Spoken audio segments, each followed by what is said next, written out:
Today's camera technology provides you with tools like autofocus, automatic iris, and white balance. But if you don't know how to use these tools correctly, they can often be more trouble than they're worth. In many cases, the autofocus setting on the camera will be enough to keep your subject in focus. But in an interview setting, the interviewee's slightest movements can cause the camera to rack in and out of focus, making the interview virtually useless for broadcast. To avoid this, compose your shot, then switch to manual focus. Notice the manual focus indicator in your viewfinder display. Now the subject's movements won't interfere with the clarity of your shot. Just switch back to automatic, or recheck your focus before your next shot. You can approach the auto iris feature much the same way as the autofocus. The iris setting on the camera determines the amount of light that passes through the lens. When you open the iris, more light is let in and the image gets brighter. When you close it, it gets darker. In auto mode, the camera selects the iris based on the image's overall brightness. If there's too much light, like if the subject is in front of a window or a white background, then the iris will automatically close, leaving your subject dark and underexposed. In a darker setting, like if you're shooting at night, the iris will automatically open and the subject's features will appear washed out and overexposed. The best solution for this is to just move the shoot to better light, but if you're forced to film in a high contrast environment, then adjust the iris manually. First, turn off the auto lock on the camera. Then you can open or close the iris to let in more or less light as necessary.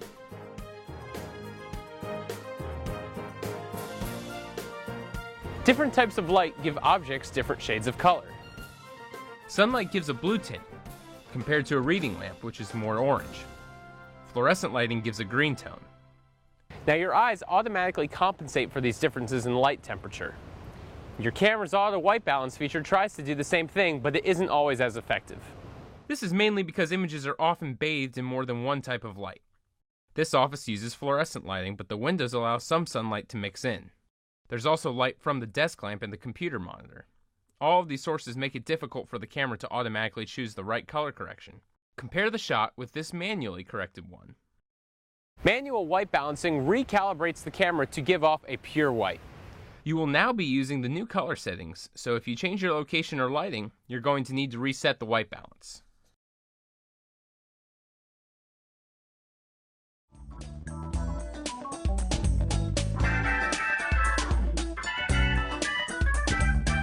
Using a camera is the first step in communicating a story through sight and sound.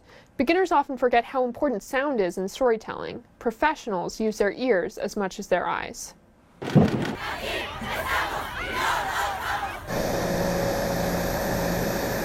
Let's start with your microphones. First, let's look at the lavalier mic. Lav mics use their own power source, so it's really important to check the battery and take a spare one before you leave for your shoot. Don't forget to turn the mic on with the power switch. Wireless lavs also have a receiver that has to be turned on too. Hide the cable behind their clothes by running it through the mic clip. The lav mics are sensitive enough to pick up your voice from yards away, so avoid making verbal responses while your interviewee is talking. You can always nod. Instead, maintain eye contact and leave 1 or 2 seconds of silence after each answer before you ask the next question. If you're trying to do an interview in a noisy area, it might be better to try a different location. Using a lavalier mic allows you to keep your hands free in the stand-up. However, if you're in a loud place such as next to traffic, it's better to use a stick mic. Like the lav, the handheld microphone has a power switch, so make sure it's in the on position. Use the stick mic for man on the street or anytime you're doing several interviews in quick succession, like at an event. Just like with the lav, keep the microphone about 6 inches below the subject's mouth, but never let them hold the microphone themselves. The most apparent difference between a student story and a professional one is the use of natural sound. Natural sound really helps establish a rhythm in editing. But more than that, it draws viewers to the location and enhances the image. Gully bear. Gully bear.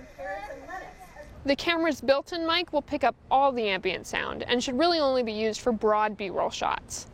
Once you've set up the camera and selected appropriate iris, focus, and white balancing, record about 30 seconds of tape, testing the microphone. This is crucial before an interview. It's your last chance to catch any mishaps or any faulty equipment before you record.